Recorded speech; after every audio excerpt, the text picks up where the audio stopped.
Hey, what's up everybody? Welcome to another video, and this time to the Street Fighter 2 Guile from Storm Collectibles. So, let's get started. This is actually a great figure. It is a great representation of Guile. It pretty much nails him down to what he is. A guy in green camo ready to backflip kick you. And I just don't know what else to say that would sum up this guy who's a no-nonsense guy with a super flat top, right? So with that being said, let me give you the best review of super high top flash kick guy, right? As always, we're going to jump into articulation. But if we're going to talk about articulation, the very first thing I want to do, and I want to point it out, is that you can stand Guile up on his head with pretty much no problem. Like, all you have to do is adjust it, find a sweet spot, and voila. So no matter which way you put him, at 180 degrees, reverse and make it 360 back on his feet, Guile can stand on his high top. And that's important to me. I don't know why, but that is. So I just want to put that out there.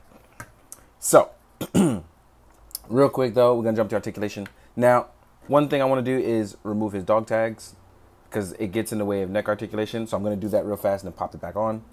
So, guy looks absolutely wonderful. The head can look down because of the soft plastic. And he does not have the issues like my Guile did where his head pops off, as you clearly can see, right? He can look down expressively.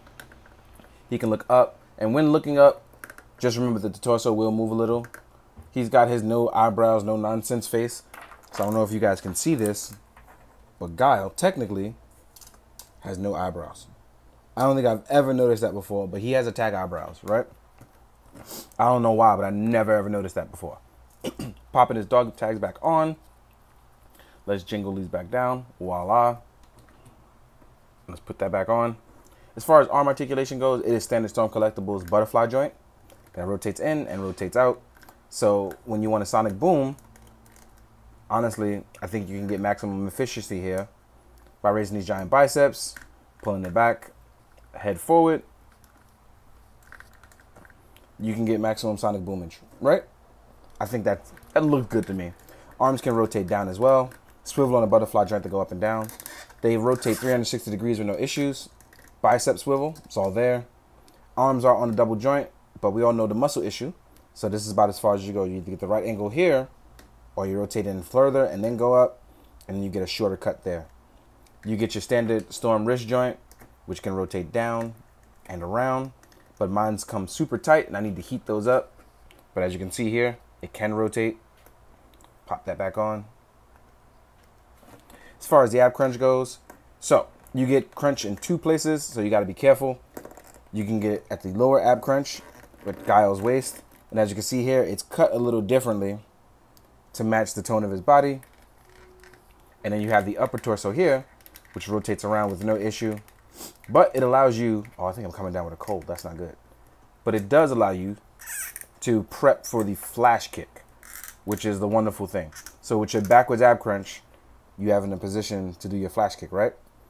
So then when you crunch forward and you pull the leg forward, oop, I went too far. As always pushing it to the limit, right? So when you crunch forward, you actually can have the foot go perfectly fine. So there's these things, right? I just wanted to show that off right away. Now, I'm going to push this back in because I definitely had it out. Voila, you heard that snap back in. So there we go, we lined that back up. All the cool things. We do know that the legs can extend forward, as you just saw. Can extend backwards as well. So Guile can do his upside down kick. You want to keep that in mind. Or cheat and do Chung-Li spin and bird kick, right? The legs are on a thigh swivel as well. Double jointed. But again, musculatory issues. And then you can rotate the boot cut. There's very generous ankle pivot and toe pivot as well. So that just about covers the articulation on the body. And I think we've summed that up pretty well. But I want to pose him up so we can see what he's really capable of. And one thing I want to say is they consistently get better about learning from their mistakes with some stuff. I want to really pose this guy up. But one thing I always have an issue with is the fact that leg-wise, the joints need to extend just a little bit further. But I feel like if you do that, you actually get rid of some articulation. So that's a double-edged sword in itself, right? Like now. So Let me make sure I connect it all the way in. There we go. I want to make sure that it happens. Oh, I know what's happening. It's not connecting. There we go. So I wanted to get a nice, there we go. I want to make sure I get a really nice pose for Guile. So now that we have that going, and it took me a while, sorry about that. Let's talk about the things that Guile comes with. So we have the yelling head with further attack eyebrows, which is crazy because I really never noticed that he had no eyebrows. I really thought he had some. So we see yelling head. We have the beat 'em up head for when you lose and you start your continues. This head is dope because he has 2 black eyes and 2 lumps across his mouth. So it's pretty fun to see. Then we have the, I guess, action face, I want to call it. Because the other one is yelling and this one is more scowling for Guile. And again, like always, flat top does it right. Guile also comes with his legendary accessory, which is his comb for his taunt. The comb could use a little black wash so you can tell the difference on stuff, but I think overall the accessory itself is nice to have. It's soft plastic, so it moves pretty well. Yep. As far as hands go, you get Guile chop hands for the standard Guile chopping. You get open action palms, so you can kind of mix and match your expressions here. These are actually really pretty cool. Soft hands too, so you don't have to worry about them breaking on you. And then you get hands for holding the said comb when you want to comb Guile's hair. Fits in just fine. You're not one, but 2 of them. So not really much to stress. But one of the most important things you get with Guile is this. Guile's Sonic Mother Loving Boom. Right? So if you want a Sonic Boom and you want to charge back and hold forward, this is definitely the accessory for you. And the cool thing is Guile comes with a stand. And while this doesn't seem like much, I've only attached 2 pieces. You actually get as high up to, so that's 3, 4, 5, and then you have one that's double-sided, so it's just 1 piece, so you actually get pretty high. So let's say we're not going to throw a Sonic Boom that high. There is a place here, so you just put yours in, and you got to be careful with this on your stand. You can't just go and try to press that in because you obviously snap the piece.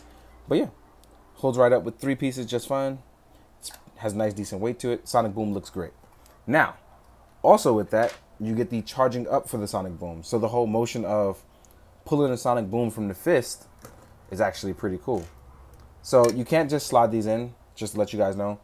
It actually looks like you can, but you can't. So what I recommend you do is you take the fist off. Let's leave Guile right there. And what you can do is actually open up the effect part. And again, gently at first, or you heat it up and make it soft. You place the fist inside, which aligns with the proper fist that you need them to. And then you place it back in. Once you've done that, you can place it right back on Guile's fist. Line up the peg, or you could just put it on the arm in general. I just like doing it my way. So as you can see here, you can line up your Sonic Boom. Just fine. Stays on the wrist pretty much. Yeah. No issues, right? So let's, oh, now you can slide it out, but putting it in might be slightly an issue. But yeah. Let's put you back up there. Voila. And last but not least, you get Guile's somersault kick. Now this is a really nice piece. It is actually really big. It's a semicircle. It covers about 180 to 360 degrees for his flash kick. It's hollow on the inside. So if you want to place like coloring inside or try to dilute it with some light, you can actually do a lot. But it's pretty much translucent. So you can have fun with that. Do what it is you need to do. And you can also place it on the same said stand to match up with Guile if you don't have stands, obviously. It also works with Tamashii stands too. But if you have stand with Guile, obviously you can do this. And be careful how you place it. There are other pieces here on the stand. So what I recommend you do is you place it to weight out to place the weight evenly, to distribute it evenly. Because if you place it in the middle, it'll fall over. But let's say you, well, that wasn't fun. So let's play, you place it one over.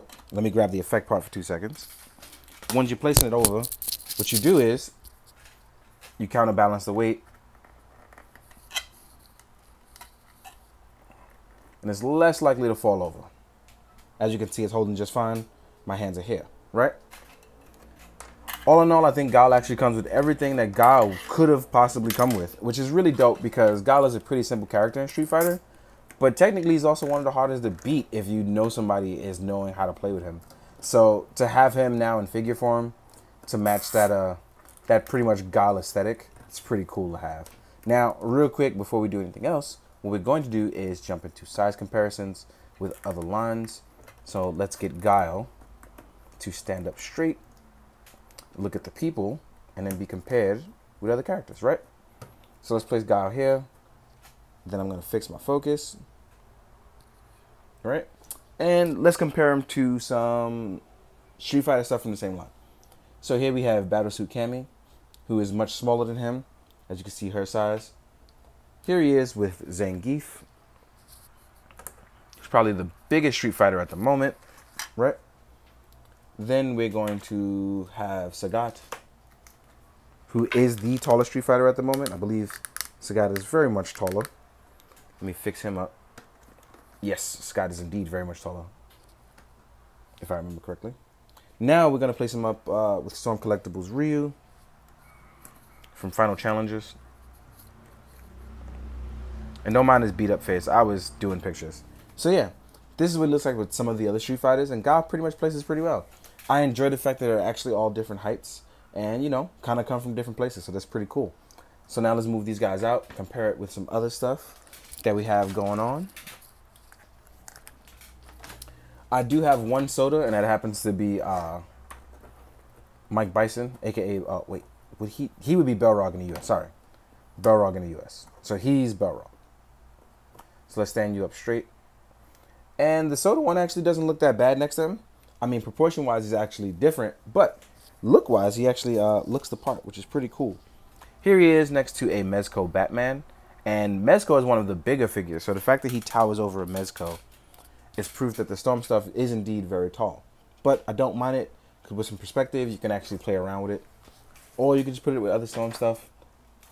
Here he is with Hayachi from Tekken. And he is actually, well, Hayachi is also an old man. So, can't really compare that to. That's actually a false comparison on mine. Here he is with some smaller scaled stuff. Or some other scaled stuff. I wouldn't say smaller, but differently scaled stuff. Here he is next to SH Figure Arts Kamen Rider Decade. Here he is with the Hasbro Fighting Spirit Green Ranger. An Articulated Icons Ninja. Right? He towers over them. He is a gigantic kid compared to the rest of them. Here he is next to a Marvel Legends Spider-Man.